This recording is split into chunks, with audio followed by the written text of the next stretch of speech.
If you weren't optimizing for thumbnails, would you still press record? If there were no algorithm to please, no retention charts to chase, no dopamine hit from comments, would you still create? Would your channel exist without momentum, without metrics, without the illusion of progress? You're no longer asking, what do I need to express? You're asking, what's performing? That shift from voice to validation, that's not growth. That's the beginning of the fracture. They say create because you love it. That money doesn't matter. That passion should be enough. But passion doesn't pay the bills. Passion doesn't keep the fridge full. Passion doesn't clean the floor. If you weren't trying to impress anyone, what would you make? If no one clapped, no one shared, no one said a word, would you still shape something with your hands?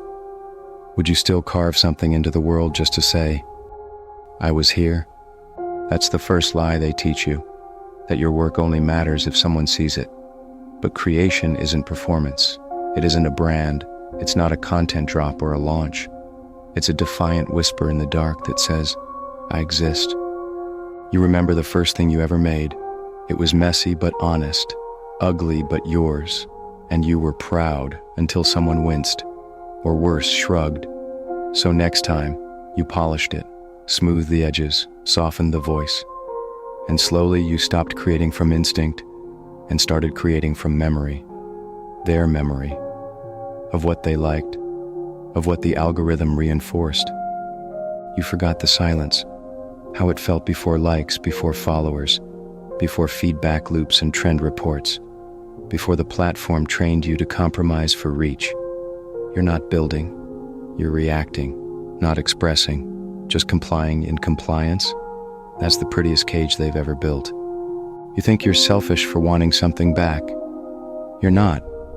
You're just trying to create without setting yourself on fire. You're trying to bleed without dying. But when you stop showing your work, you start hearing your voice again. It's quieter now, rougher. It doesn't speak in hashtags. It speaks in tension. It hums in your fingers.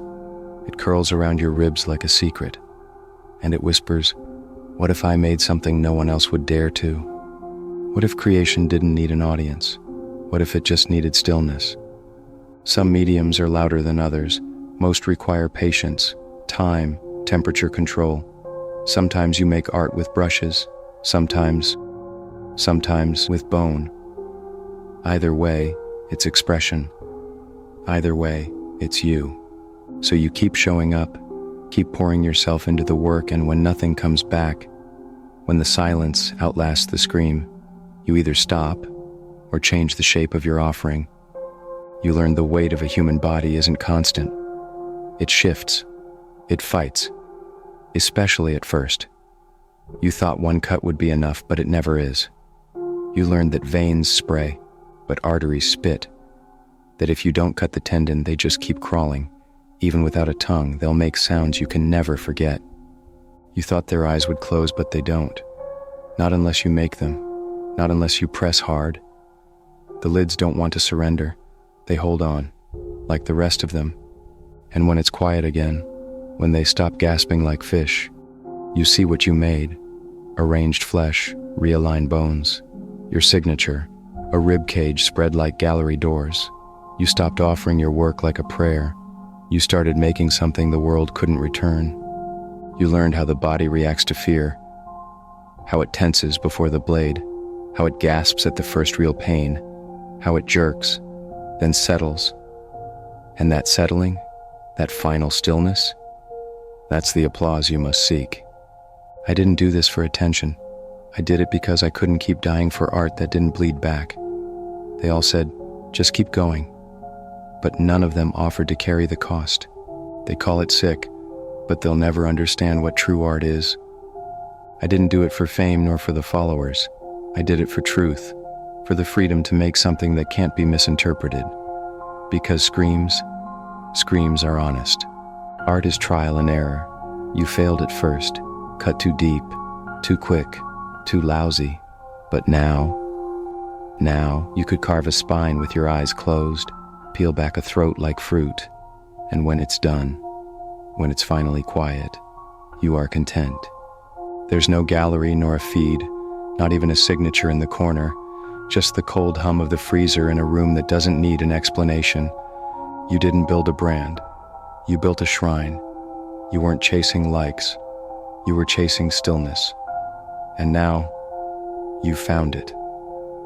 So I'll ask you again, one last time. If no one could see what you made, would you still make it? I did, and I believe you will too. Not because it's profitable, not because it's noble, but because eventually you'll need to make something that doesn't leave you broke, erased, or starving. Because this isn't a creative pep talk, this is a step-by-step guide to murder. And those fake creators, they crave applause. But us real artists, you and I, we crave only silence.